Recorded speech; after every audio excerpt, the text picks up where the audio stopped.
hopefully have a resolution. Okay? What new opportunities does the character have at the end? What is, available to them that wasn't before? How have they changed because of the confrontation? Okay, does that make sense? Thinking of movies, your start, your middle, your end, your setup, introduction, your conflict, or, the action that goes on in the middle, and then at the end, it's, how did they solve that problem? How did they come up with a resolution? Classic story. If we think about the classic story in our video editing, we'll create better videos. Okay? Way better videos. Okay? Your storytelling should connect with the audience, making it hopefully more memorable and more engaging. Okay? Make sense? Okay. It's another thing that we kind of have to remember, as well as being progressive in our editing. Okay? Leading us through the story. We lead the audience through storytelling that is being told with interesting video editing to move the story along. Okay, so these aren't all the different cuts that we can create in Premiere. There's all kinds of cuts. But these are some of your basic ones. A standard cut, a match cut, a jump cut, a J cut, an L cut, cutting on action, and a montage. Okay? So let's look at what those are. Standard cut is basically kind of like we did today. We did a cut, has no significance other than progression through the story. Okay? 2 video clips that are put together in the editing timeline.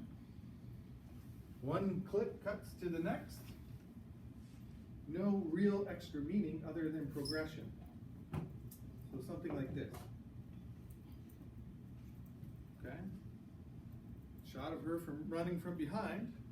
Do a cut, show her from the front. No, let's say, meaning other than progression.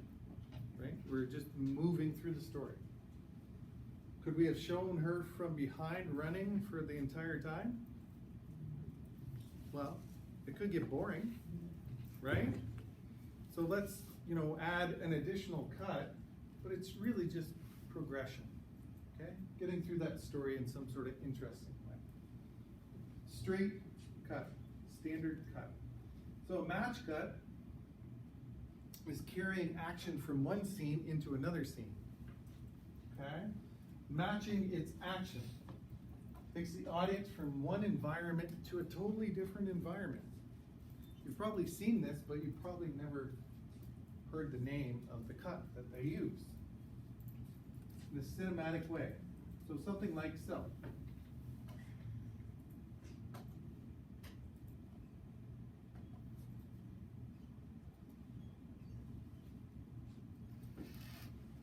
Yeah, makes sense. People jumping onto the bed and then into the water at the cottage.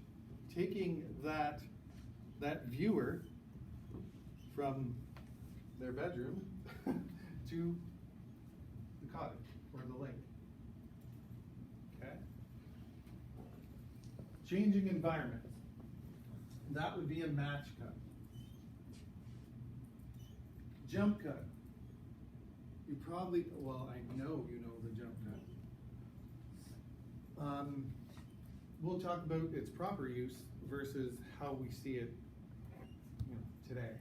So taking long sequences and cutting out portions of it to progress through the video. Quicker and past time. So he walks down the hallway.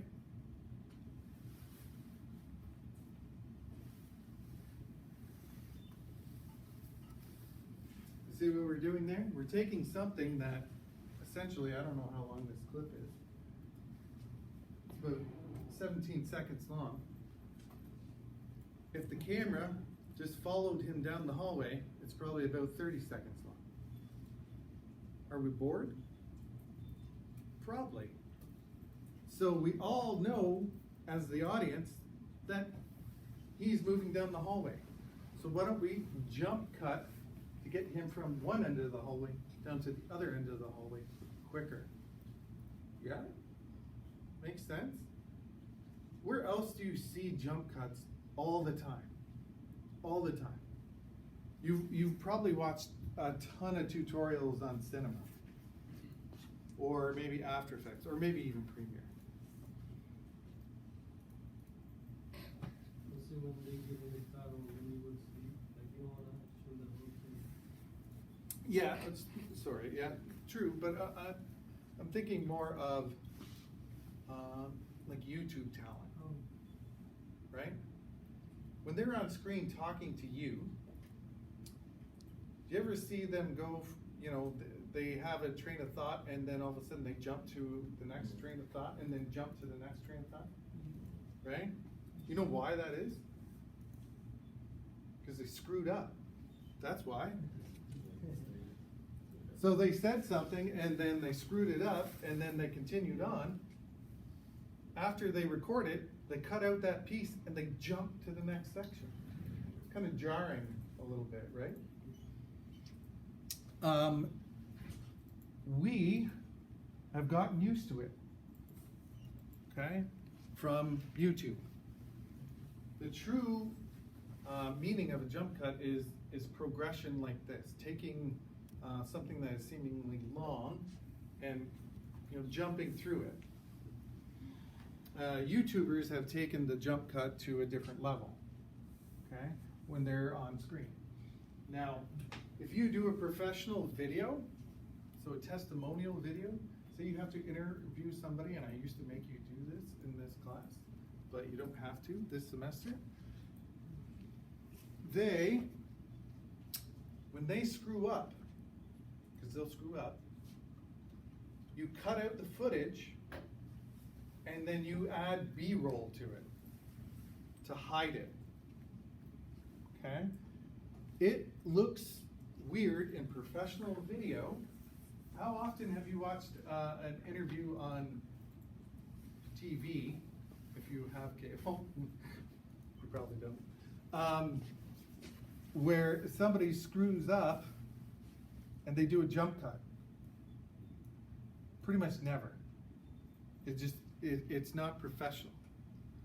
So in the broadcast world, we call this using a cutaway. So we cut the crap out and we put other footage in there of B-roll. Something that they're talking about, let's say. I think I have an example.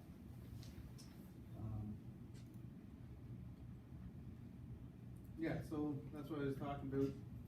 In professional video, we would do something more like this.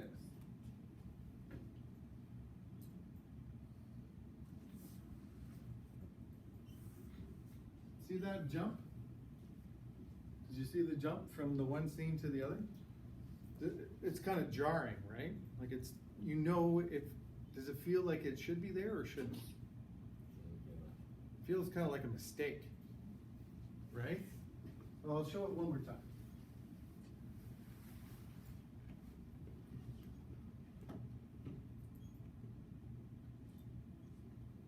Right? It's a jump. And now it probably resonates maybe with some of the YouTubers that you watch. They just kind of jump to the next subject. So in professional video, we would use a cutaway. So this here is B-roll footage, so extra footage. And we would take this footage and put it right where it cut from this video to this video, and we would put it in there and push this down. Okay? So it looks seamless.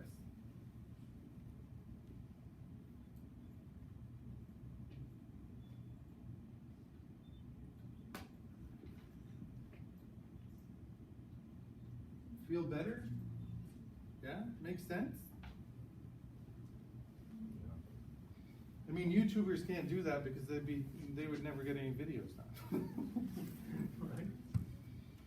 Okay? So, in professional video, if I was doing a testimonial video, this obviously isn't a testimonial video, but say the person's on screen is here, and then they made a mistake, and then they continued on. So I would cut out that mistake, move the footage over, and then I would use some additional footage of B-roll that maybe that they were talking about, okay, or a photo or something to cover it up, okay. We'll talk more about jump cuts. J-cut, having audio from the next scene, okay. In your editing timeline, start while you're in your current scene. I'll show you what this looks like. It helps lead the audience into the next scene using audio.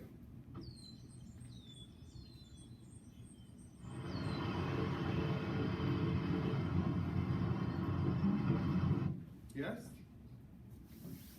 Audio started, in the park. So the train audio starts in the park, but we're watching the park, the lady in the park. So with audio, we're carrying the audience to a new place before they see it. That's a J cut. Okay? What J cuts look like, I have an example. Once I find it, once I get rid of all this.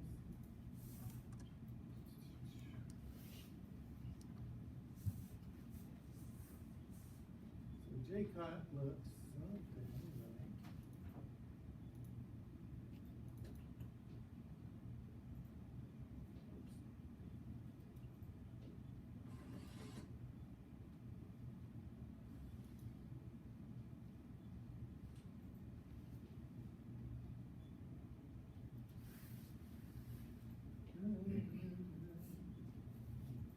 Of course. Sure.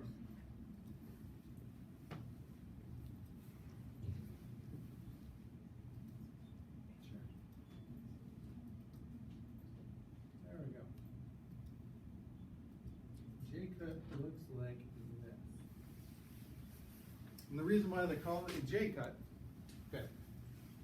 Remember, this is the footage of her in the park. This is the train. This is the sound in the park. This is the train sound. And it forms a J, or a backwards L. That's why they call it a J cut. Down and around. Yeah, makes sense? Visually now, does it connect? Having the audio start in this scene, but it actually belongs to this scene. So it's a J.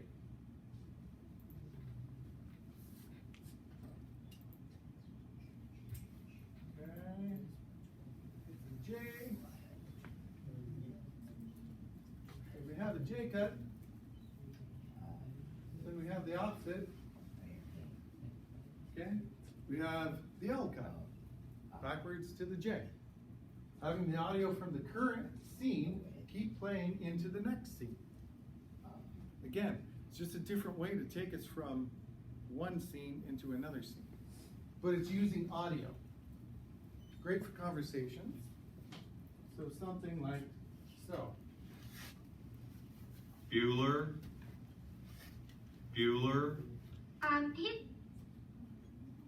Right? So his voice carries into the next scene. So that's an L cut, backwards. Backwards to the J. I'll show you in a second. Has anybody seen this? Have you seen this? I have it on Blu-ray. Oh, fantastic. Are you the only one that's seen Ferris Bueller's Day Off? Oh, okay. Okay, thank you. Section 2 has not seen this. I'm like, okay, you guys gotta watch Traffic and you gotta watch Ferris Bueller's Day Off. They are classics. Classics. Okay? absolute classics. So that's an L cut, which looks something like this.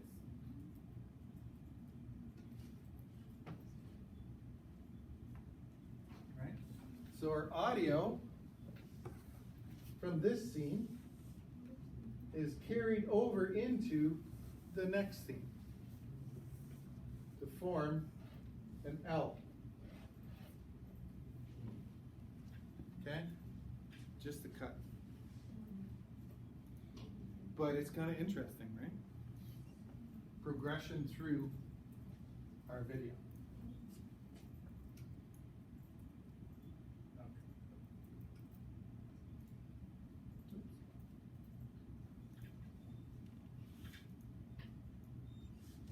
Oh, I'll do it again. Well, eventually, fine, my presentation.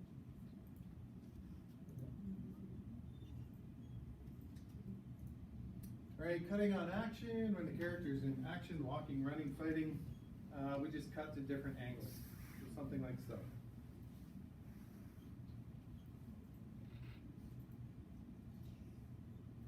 Okay, his mouth opening, cutting on action. Okay, think of, actually the first example of the lady using the punching bag. Just punching away for say 10 seconds. Wouldn't it be kind of more engaging to show different angles of her punching than having it in the same area? Okay, so we would cut, hopefully our camera people would shoot her from different angles, and then we just cut to different angles, right? So cutting on action. The famous montage, okay? Where basically you just put a montage of cuts together to show, you know, different locations, different time in those locations, change your character or have your characters get ready for something big in a video, like a fight or a showdown or something like that. This is classic. Please tell me you've seen Rocky.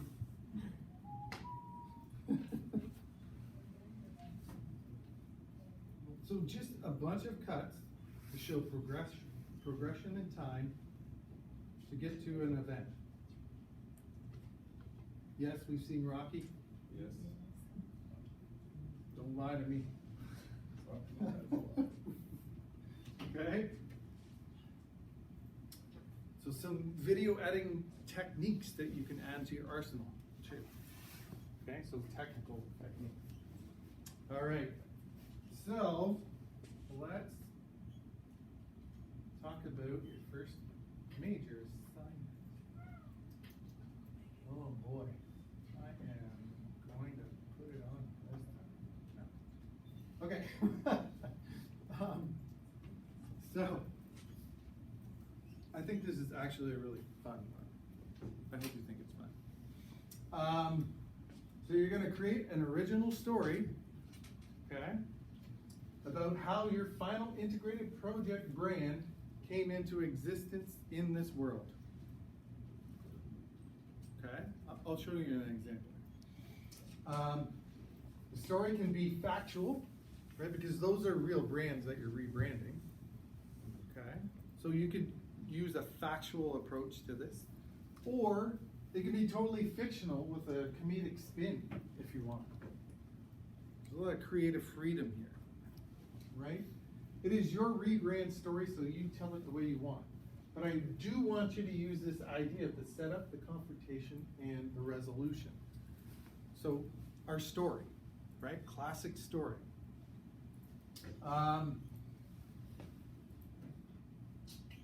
You could be the on-screen talent who likes to act. Don't mind being in front of the camera? Okay. That's cool. If you want to be in front of the camera. If you don't want to be in front of the camera, convince someone to be in front of the camera. Could be a roommate, could be your best friend. I don't really care. Okay?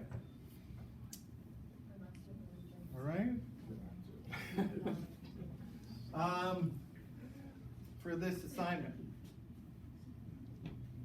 Now, the other class actually asked me, final integrated project is, you know, if you have a group, do you both have to do a video? Yes, you do. Okay? So individually, this is an individual assignment. Okay? So if you're in a group, one person has to do their video and the other person has to do their video. Okay? Make sense? Right? So every single person is going to have to create a video for their brand. Even if you're in a group. You can use a mobile phone, you can use a camcorder, you can use a DSLR camera. I don't care. Okay? I don't care. It doesn't matter. You can use royalty-free images, audio, all acceptable. Okay? I've even said that if your subject, so say history of the brand and the company, is going to be your video subject, I've allowed students to use old footage from the original brand. Because you're telling the historic history of that brand, that's okay. Okay? But you can use other free video and images and topics. Okay? It's up to you. You want to tell the history? Tell the history. You want to tell the visual styling of the brand, the culture, its significance? Remember, it can be factual or it can be fictional. Okay? You know, it could be based on how many varieties that your company produces for this new brand. I don't know. These are just ideas for you. Okay? Pick one. Famous endorsement, product viability, future of merged products, future of your brand. I don't know. You decide. Okay? If you're in a group of two, maybe one of you wants to do the history of the brand, and the other one wants to do, say, the uniqueness or features of the bottle, the label, the packaging for the product. Okay? You don't have to do the same. You could spout off a bunch of data and stats that are fake, but make it believable. I don't know. It's up to you.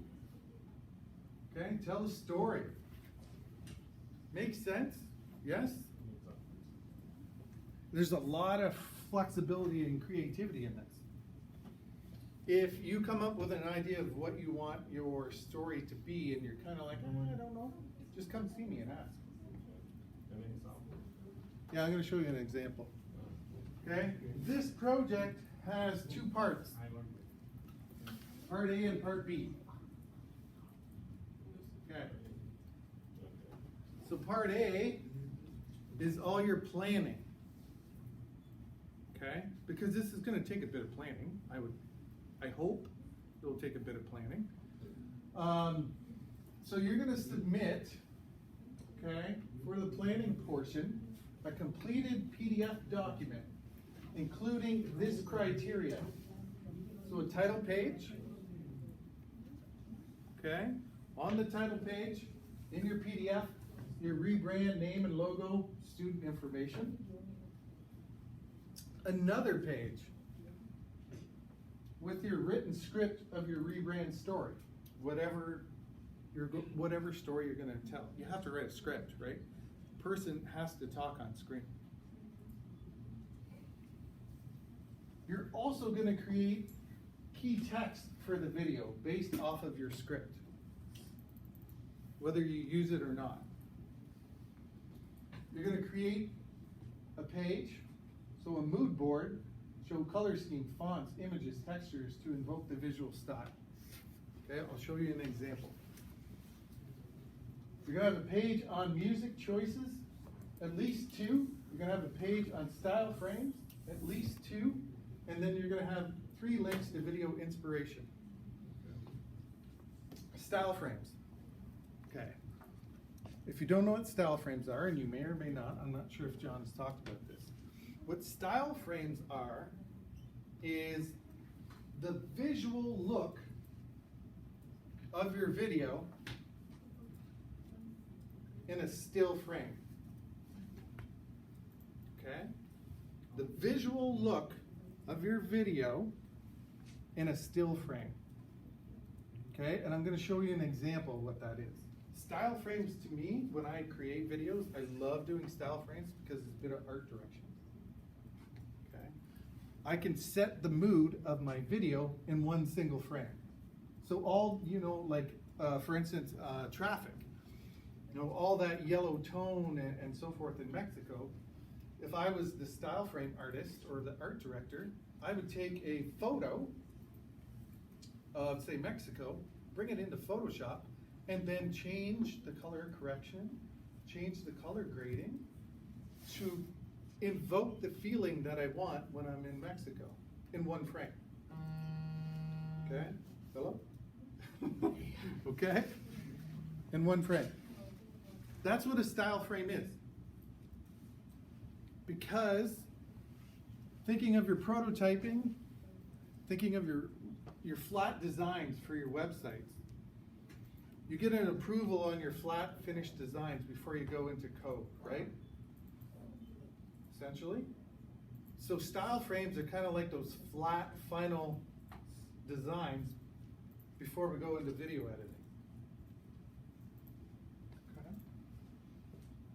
So there's a page on that, and then there are 3 links to videos that inspired you to do what you wanted to do. So a little bit of research. That is part A. All the pre-planning. Okay, part B is actually executing it.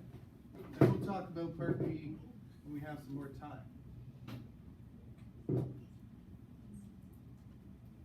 So, what does this look like? All right. I have samples. I'm not lying to you. Part A. Okay, this is one that I did from back in 2019 when we were, obviously in COVID years, those ones that we don't talk about. Title page. Gave my video a name, my name, number, date, so forth. That's your title page. So one PDF, first page is this information. Okay? Then, I asked for a script. There's my script. Okay? Write it all out. That's your script. So that's the second page. Then I talked about in document, then you need on-screen text. So on-screen text is just, you may use it in your video, you may not, okay? But I want you to include it in your planning stage, okay?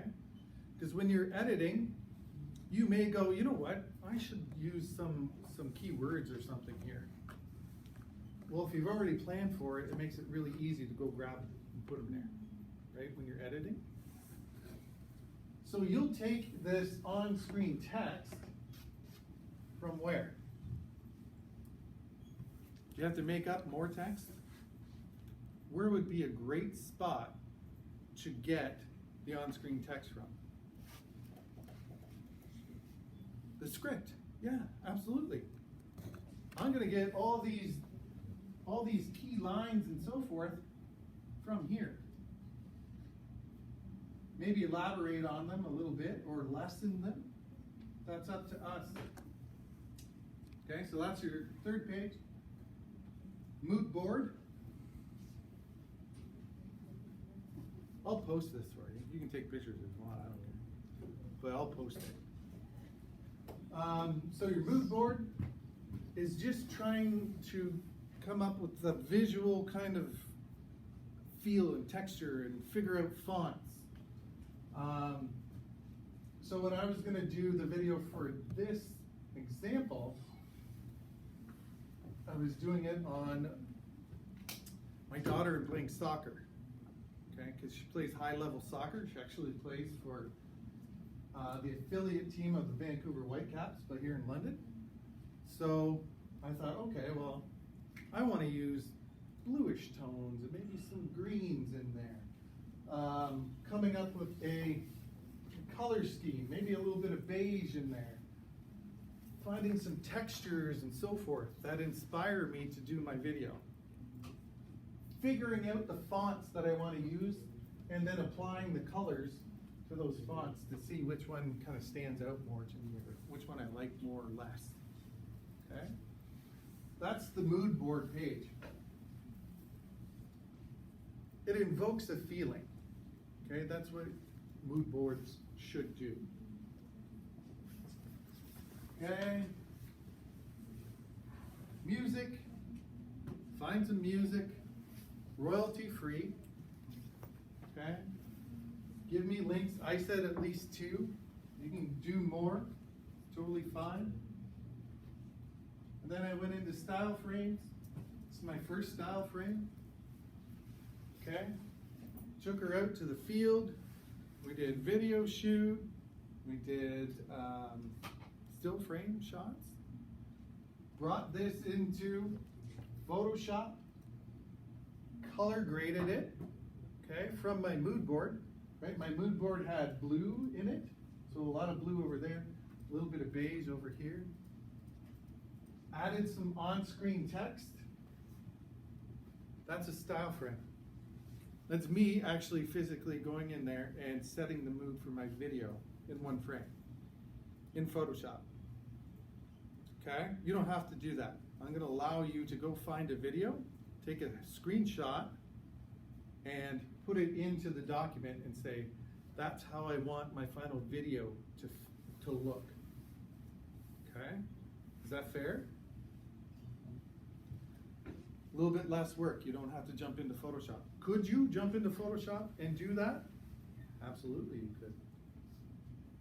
Okay.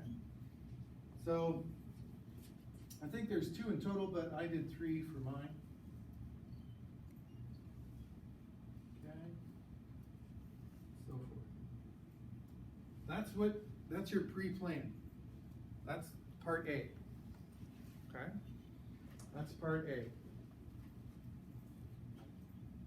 So I'll show you an actual pre-plan from a student, and this is going back a couple years, okay? The final integrated project that you are doing now was slightly different then, and what we did was we took a beer brand, and we took a different brand, so in this case, beer and detergent, and we made students mash it together into a brand new brand. Okay, it was kind of fun. So yeah, hence the beer mashup backstory that Eduardo did. So his title page. He actually added more to his PDF, which is fine, but just at least give me what I asked for. So he had a script, wrote that out. He actually kind of storyboarded the script. So he actually told me what each scene was going to be. I didn't require that, but I thought it was fantastic. So he broke his video down that way. Totally cool. But give me at least what I asked for. Yes? Okay? If you give me more for this, great. On-screen text, his mood board,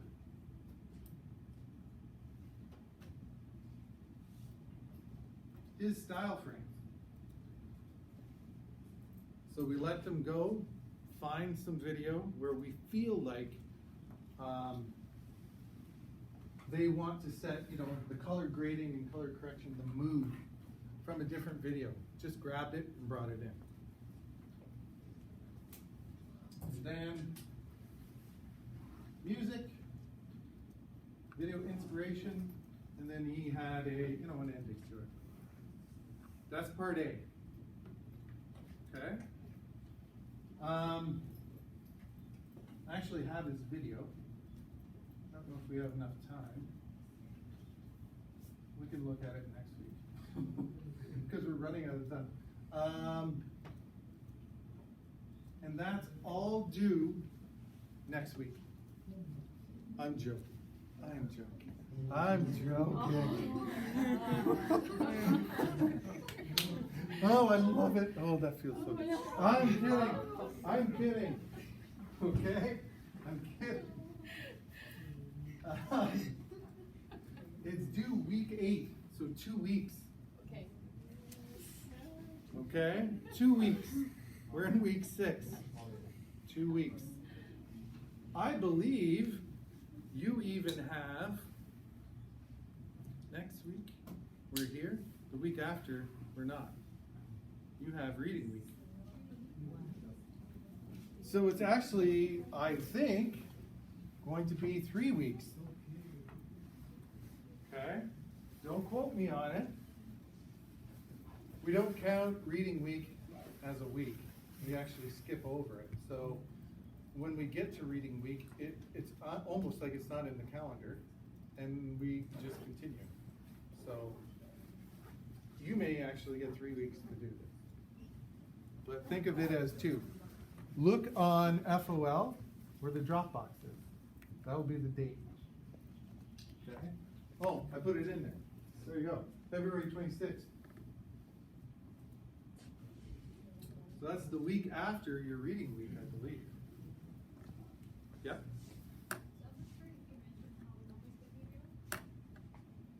Well, we haven't got there yet. We haven't talked about the length of the video. Just because that's part, I can show you. I mean, it's, what did I say? Duration of the video is roughly 2 minutes. I said roughly.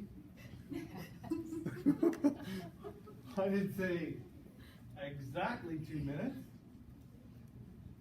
Roughly 2 minutes. And Eduardo's, I think, was actually longer. He never shut up. His was With Horizon Demand. 2 minutes and 12 seconds. Okay? Pretty happy guy. If you're at a little over a minute to 2, don't give me 30 seconds. Okay? Don't give me 15 seconds. Roughly 2 minutes. Somewhere, if you've got a minute and a half, that's okay. You got 2 minutes and 20 seconds, that's okay. Roughly 2 minutes. If you're worried you don't have enough, then ask me. But I will guarantee you, if you give me like 30, 45 seconds, 50 seconds, and you don't hit at least the minute mark, then I'll deduct marks. Okay?